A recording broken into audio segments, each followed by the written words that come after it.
UGC के नए नियमों पर फिलहाल सुप्रीम कोर्ट ने रोक लगा दी है। यूजीसी दफ्तर के बाहर तमाम स्टूडेंट्स जो है वो पहुंचे। किस तरीके से आप देखते हैं सुप्रीम कोर्ट की इस फौरी राहत को? थैंकफुल है हम सुप्रीम कोर्ट का। हम थैंक्स करते हैं कि जैसे कि हमने 2 दिन पहले बताया था, youth stand for society UGC commission के बाहर प्रोटेस्ट करेगा।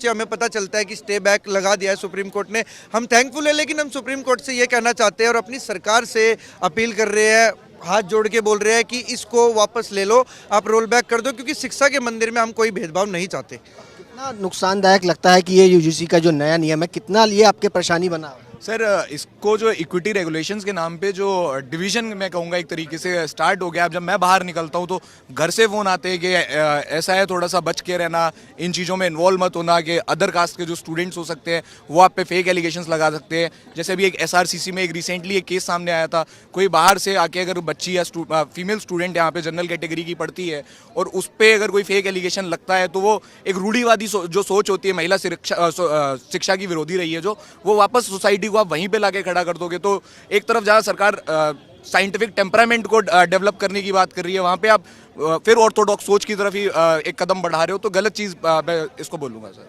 सुप्रीम कोर्ट ने ये भी कहा है कि सरकार से भी जवाब मांगा है इसको लेकर के। जी, तो ऐसा तो खैर एक 2018 में भी एक SC/ST एक्ट पे भी सुप्रीम कोर्ट ने स्टे लगाया था, लेकिन गवर्नमेंट ने उसे नहीं करा। तो ये भी कोई फाइनल डिसीजन मैं नहीं बोलूंगा, ये केवल एक अंगड़ाई कह सकते हैं। आगे हो सकता है हमको और भी लड़ाई करना पड़े इस चीज़ को लेके। शुरुआत है जो आज हम यहाँ सब आए हैं। आज हमारी कम संख्या होगी, लेकिन हम कल को हजारों की संख्या में भी रोड पर आएंगे अगर इसको रोल बैक नहीं किया जाएगा, क्योंकि ये बहुत बड़ी हमारी सरकार की भूल मान सकते हैं हम इसको। हम हमेशा सरकार का साथ देते हैं, लेकिन आज जो ये चीज़ हुई है ना, ये बहुत बड़ी गलत चीज़ है, क्योंकि शिक्षा के मंदिर में हम कोई भेदभाव नहीं करते। हम सब दिल्ली यूनिवर्सिटी के छात्र हैं, हम एक दूसरे में कोई भेदभाव नहीं करते। हम अपने कोर्सेज में ज़रूर भेदभाव करते हैं कि आप केमिस्ट्री के हो सकते हो, आप कॉमर्स के हो सकते हो, लेकिन हम कहीं भी कोई भी समुदाय का भेदभाव नहीं करते। तो यही हम चाहते हैं कि आप इसको रोल बैक कीजिए, वरना हजारों की संख्या में स्वर्ण समुदाय और हर समुदाय रोड पर आकर इसको रोल बैक करने की मांग रखते हैं। है कि वाकई स्टूडेंट्स के अंदर भेदभाव करने वाला ये कानून था? जी सर, बिल्कुल भेदभाव करने वाला है सर। ये इसमें स्पेशली SC/ST कैटेगरी और OBC कैटेगरी के लिए ही बनाया गया कानून है ये। इसमें जनरल कैटेगरी को तो बिल्कुल ही अलग कर दिया गया है। उसमें ये भेदभाव बनाएगा, स्टूडेंट्स के बीच में आपसी भेदभाव बनेंगे इस चीज़ से, क्योंकि फेक एलिगेशंस लगेंगी तो उस पर अपील करने का तो कुछ है ही नहीं इसमें।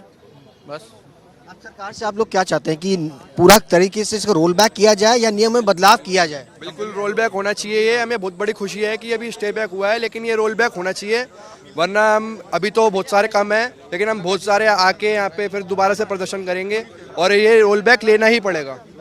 आप लोग क्या चाहते हैं कि आप रोल बैक हो या फिर जो है रोल बैक होना चाहिए सर। तमाम स्टूडेंट्स हैं जो चाहते हैं कि इस पूरे मामले पर फिलहाल सुप्रीम कोर्ट से जो फौरी राहत मिली है उस पर पूरी तरीके से सरकार जो है वो रोक लगाए। रोकथाम है, नियम पारित होने से पहले रोक लगा दी गई है।